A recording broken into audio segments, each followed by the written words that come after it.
and foremost about setting up circles that are kind of coincident with the surface.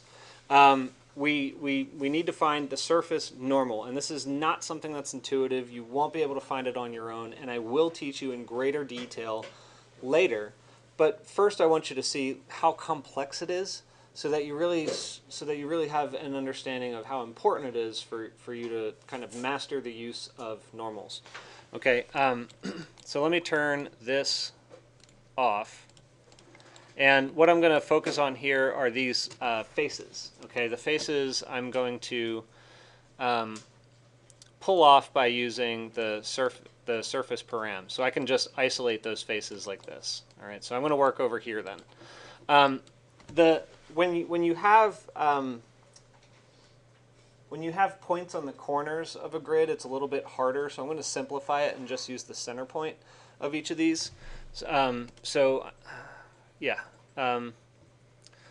that's found under surface, analysis, and area, which is super weird, right? Like, why do I need to find the center point using area? Well, there are some pretty reasonable reasons why, but anyway. So that finds your center point, and now I have the task of finding the actual surface normal, right? So so basically the perpendicular point here is going to kind of go off this way, right? That's roughly perpendicular to that warped plane, but this one is going to kind of lean a little to the left. You guys get the problem here, is that that's almost impossible for us to model ourselves.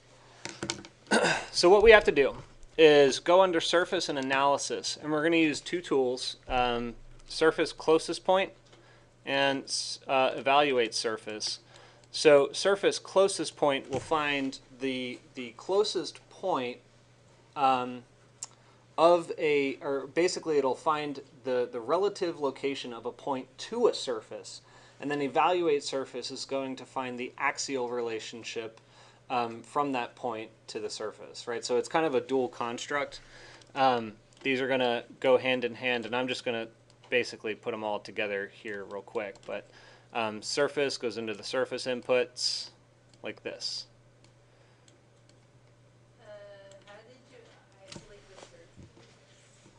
I just use params. Don't follow along with me right now. Oh, okay. Yeah. Okay. I just want you to sit back, relax, and watch what I'm doing. Okay. So these all went into just finding these little axes that are basically going to give me my surface normal. So those are little xy's that are relative to the UVs of each of these warped panels. Yes? Is this only going to find the surface normal, the center point of each panel? Yes. Yeah. So, I mean, there are many different ways of, subdividing it and finding it. Sometimes you have to do multiple systems on top of one another to find subdivisions within subdivisions within subdivisions. It's a little bit recursive. Yeah. So, let me just kind of continue to show you this here, right? So it automatically produces a surface normal. We also have the ability of displaying vectors. So we can see vector display here, and I'll put anchor points are going to be the base points, and then the vectors are going to be these. And the cool thing about it is it's actually showing you the direction the vector is going. So even if I look at it, say, in the front view,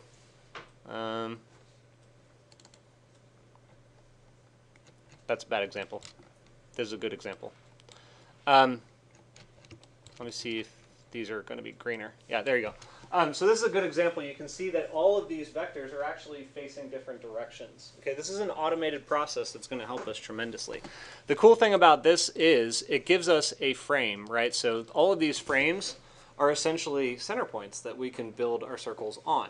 So instead of the circles that you see back here being assigned to the deconstruct BREP vertices, we can basically just take this and apply it to that.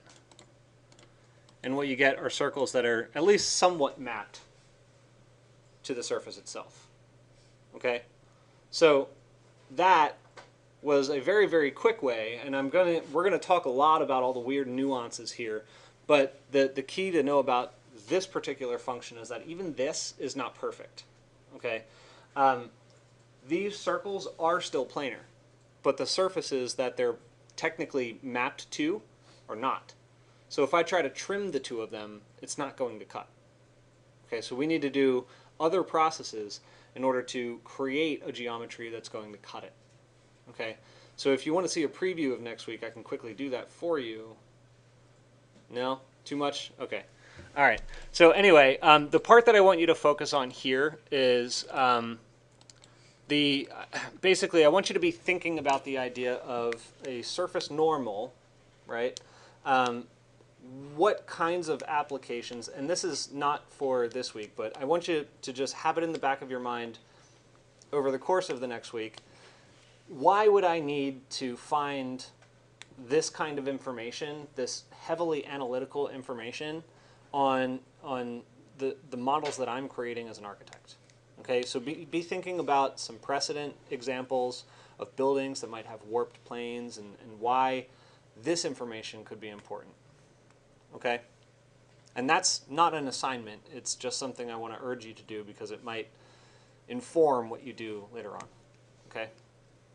Questions? All right. I do have an assignment for you. Yeah, I know. It's like the first time I ever actually gave a real assignment. All right, hang on.